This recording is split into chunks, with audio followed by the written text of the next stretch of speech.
All right, listen up, short round. Jordan here, the PH is silent, and over here, we love campy homage to the 1980s movies, music, and shows. Are your players the type that get into big trouble in Luskin using lethal weapons? Are they the type that get first blood while they escape from New Neverwinter? Will they die hard while holding the Top Gun, thus becoming the Terminator? RoboCop, Ghostbusters, Aliens? It's time for 80s Adventures for 5e.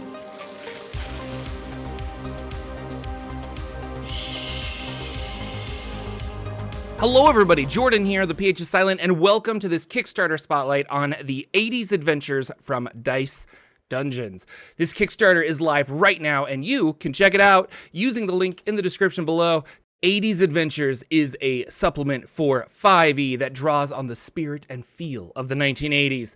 What does that mean? Well, it means a lot of 80s movie-themed magic items, character classes, and hilarious adventure modules, which are all going to be fully compatible and able to be integrated into your game. You can keep this a surprise and let your players subtly pick up on the fact that they are actually in a fantasy version of Nakatomi Tower during the Winter Festival, or you could just play outright, guys, we're going to play a game at Camp Crystal Lake. Let's go. Now, I love this stuff. I've always incorporated fun characters as NPCs into my games from different movies or TV shows that I like. And if you have a group that really vibes with the 1980s, I think that they're going to really love this set of adventures and customizations, this supplement. Now, Dice Dungeons knew that about me, and so they reached out to me and said, hey, he's excited for this. Why don't we have him show it off what we've worked on so far? So that's what we're going to do today. We're going to look at a few magic items. I'm going to take off my sunglasses so I can actually see. We're going to look at some class options and at an adventure that they've written for this. So this started because the team over at Dice Dungeons was running a 5e D&D campaign that was based on Friday the 13th or Nightmare at Elm Street, and it was so fun. They had so much like laughter at the table that they were thinking, why don't we just make an adventure path for 5e? And what we're going to look at today is all really early, and it's obviously subject to change, but I spoke to the creators before filming this video, and their plans for the 80s adventures are really cool. They're working hard on it, and they have allowed time into their Kickstarter schedule to update the PDFs, the supplement, to 2024 D&D before finalization, before like a print run. So let's take a look at some of the classes in 80s Adventures. So first of all, look at this art. This is really, really fun, and I just think it's got some really great art on it. We're going to look at a couple of subclasses that are in this early access preview. First of all, it is the Path of the Dance for the Barbarian. So you're going to use your axes and jazz hands to kind of run around and slay everybody. So in short, this is a dexterity-based barbarian, and your goal is to kind of become a maniac on the dance floor, and you're going to run past a bunch of people, either triggering opportunity attacks or not triggering opportunity attacks, which will... you can use that to your benefit. And then up at like level 10, you're going to become a maniac on the dance floor and get all these whirlwind capabilities. So imagining having like 2 daggers or 2 short swords, or even a 2-handed weapon, but you're able to use dexterity with your attack because of this. So leotard, sweatband. The next one here is the Warlock, the Pact of Greed. So it says here that you are, you got a deity that is a deity of wealth, or a fiend obsessed with riches, or an otherworld entity that thrives on material desires of mortals. I look at this and I was thinking, you are a corporate shill, and you have a company that protects you and endows you with magic. And I really like that. So you're like an 80s businessman. There's a really fun piece here where you can make some contracts, and you can bind creatures to a contract to know their whereabouts and stuff like that. I thought that was really interesting. All the way up until, and then level 14, you get the ability to petrify other creatures, but they get turned to gold rather than stone. And so there's some implications there. I think they're putting in some stuff so that you don't just like go and get rich really, really quickly. But I love the idea that you're so obsessed with wealth that you're now turning your enemies into more wealth for you. And again, this orc, so good. Smoking a cigarette. This preview also has a plethora of magic items. So we have the the box of speaking that can help you translate and read other languages. You also have the spring of walking, which can wander into dangerous situations all by itself and potentially trigger magic or trigger traps and things like that so that you don't trigger them yourself. And the other favorite I had here was the Vest of the Outback, which has up to 12 daggers that are strategically hidden across. And as a bonus action, you can summon that dagger to your hand so you can tell people that what they have isn't really a knife and what you have is a knife.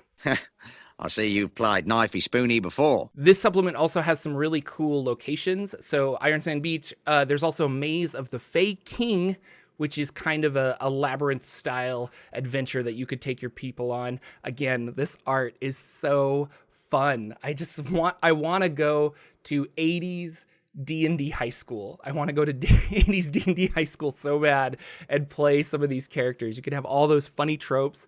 It would be hilarious.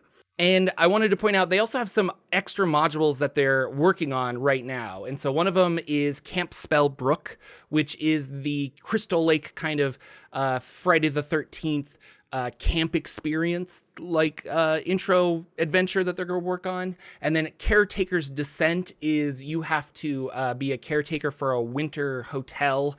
And the family who's been there, they're eerily out of contact for quite a while. So a spine-chilling encounter runs in this dungeon crawl. The Curse of Garnet Lake.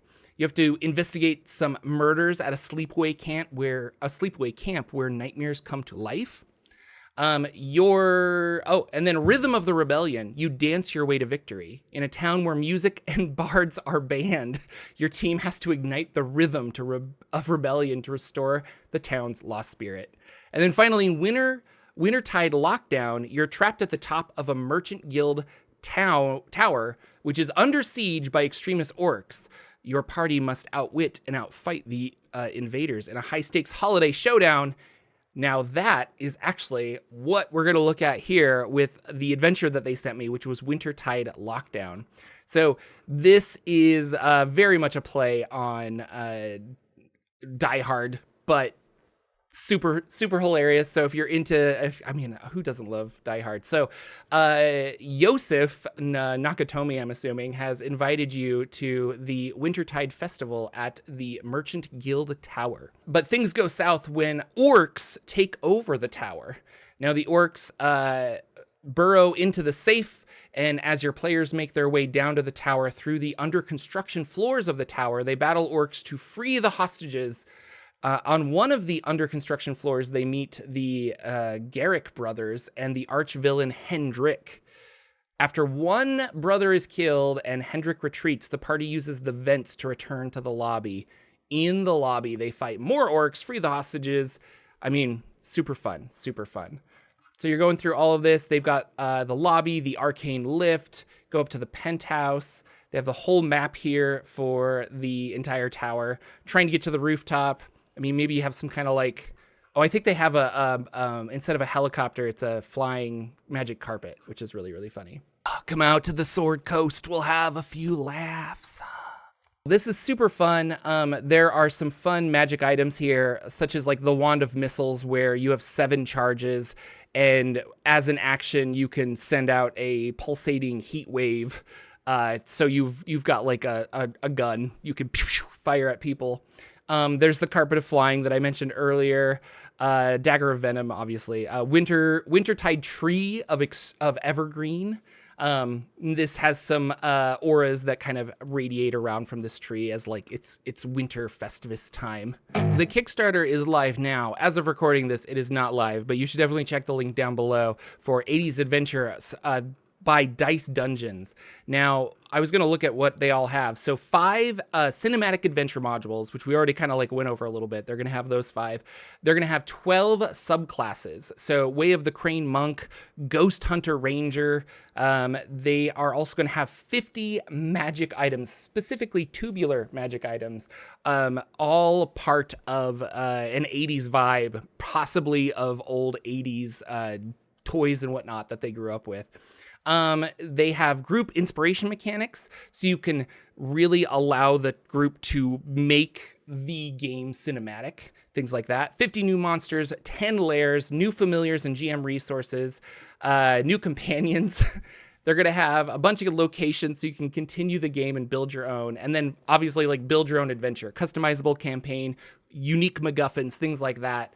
All with a really fun 80s vibe. So thank you, Dice Dungeons, for letting me go over these 80s adventures. I want you guys to please check this out. I think it's going to be a lot of fun, and the Dice Dungeons team has always been just super fun to work with. I think they're really creative, and this is part of the direction I think 5e is going to go, where we pick these really obscure kind of things and we dive in wholeheartedly. So the system you're familiar with, but with a lot of new fun stuff, and like that art is so good. So 80s Adventures, check it out today. Thank you guys so much for watching, and I will see you all in the next video.